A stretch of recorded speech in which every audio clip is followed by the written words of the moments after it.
It's really hard because we have no answers. The search for a missing Spokane man continues. Tonight, KREM 2 has an exclusive interview with his wife. Plus, what kind of safety do you want to see in downtown Spokane? An open forum for people to speak out tonight. The warming trend continues as the chance of storms returns to the Palouse tomorrow.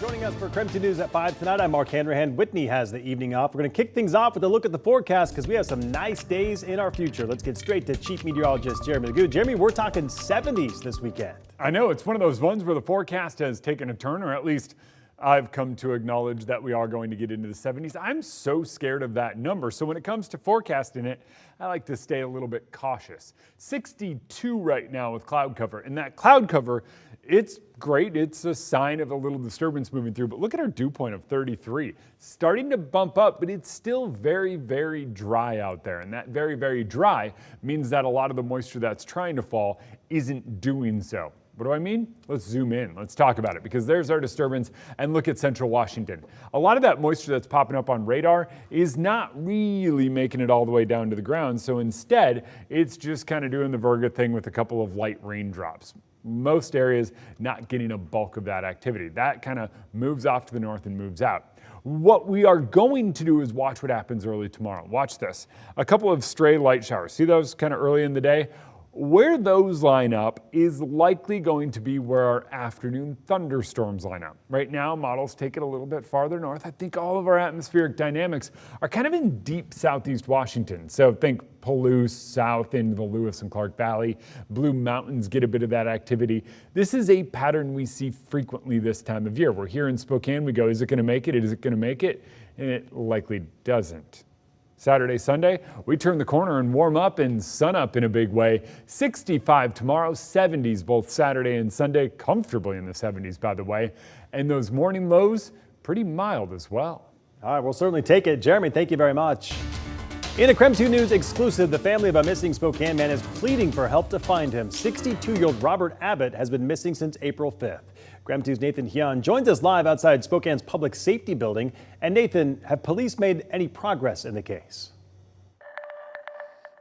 Well, Mark, I'm live outside here at the Public Safety Building where the Spokane County Sheriff's Office tells me that the investigation into Robert Abbott is still ongoing. Now, I had the chance to talk with Abbott's wife and close friend today.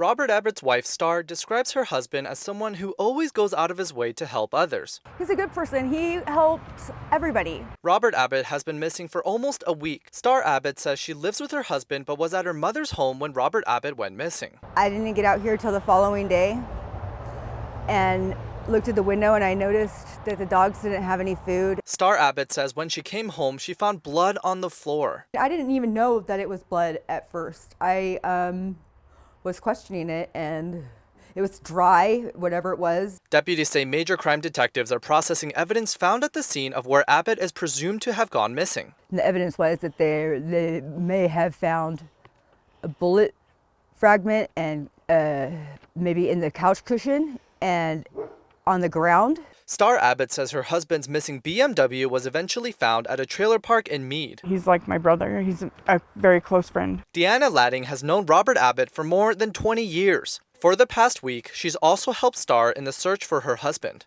He's got a funny personality. He's witty. He goes above and beyond. Star Abbott and Ladding hope Robert Abbott is found soon. I mean, I'm never gonna stop looking for Robert. Yeah, that will never stop. We will not stop until we find him. I need answers. They are now asking for the public's help in finding him, even offering a $20,000 reward. I need my husband. I need my friend. I mean, we need more people to help us find Robert. The Spokane County Sheriff's Office says it is still investigating the case as a missing persons. Deputies cannot say whether or not they feel foul play was involved in Abbott's disappearance. And the Spokane County Sheriff's Office is urging anyone with information about Robert Abbott to call Crime Check. That number is 509-456-2233. Reporting in Spokane, Nathan Hyun, KREM 2 News. All right, Nathan, thank you very much. In other national news today, O.J. Simpson, former football player and Hollywood actor, acquitted of murder charges died today. He was 76 years old, and his family says he lost a battle with cancer. O.J. captured attention for decades, first as a Heisman Trophy winner at USC, a high-performing NFL player, then actor, but perhaps most known for being tried for the murders of his ex-wife Nicole Brown Simpson and her friend Ron Goldman. With cameras in the courtroom, his televised trial became known as the trial of the century. It dominated headlines and TV screens for months. His defense would go on to be called the Dream Team. A jury found him not guilty, but in a civil lawsuit from the victims' families, Simpson was found liable and ordered to pay millions in damages. He'd spend time behind bars later in 2007 after a Las Vegas robbery and kidnapping over sports memorabilia landed him in prison. He was paroled in 2017. For more on O.J.'s controversial history, you can turn to KREM 2 Plus. KREM 2 Plus is free to download on Roku, Amazon Fire, and Apple TV. Racist property restrictions still exist in legal documents, and right now there are local efforts to get rid of them for free. KREM 2's Amanda Rowley joining us live in the studio tonight to explain how. Amanda? Racially restrictive covenants are a historically used tactic to keep minority groups out of specific neighborhoods. That language still exists in some Spokane property titles. A local title and escrow company is now offering to help property buyers get rid of them for free. A 1948 U.S. Supreme Court ruling made racially restrictive covenants illegal. While this means they're no longer enforceable, the language remains intact on some property titles. In 2018, Washington State revised the law to give property owners the right to declare the restrictions as void. They can do this by filing a restrictive covenant modification document. We're improving Spokane one property at a time.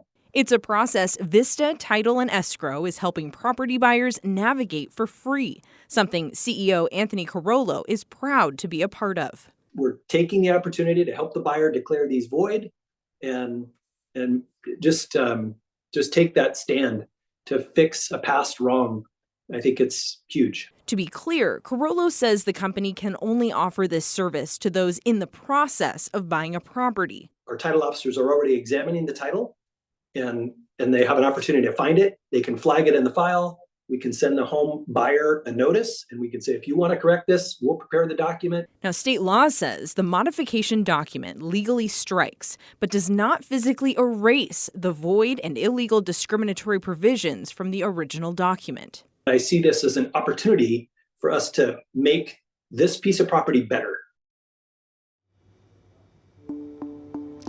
Now, we want to bring you more to every story, so let's take a look at where these racially restrictive covenants exist. Now, Carollo pointed me to this map of Spokane posted online based on community research, and it highlights areas where racially restrictive language exists in their property titles. Now, we can see it shows a high concentration here in the Shadle neighborhood, but we also found some scattered across Hilliard and Spokane's South Hill. Now, you can determine if a restrictive covenant is associated with your property by visiting the Spokane County website.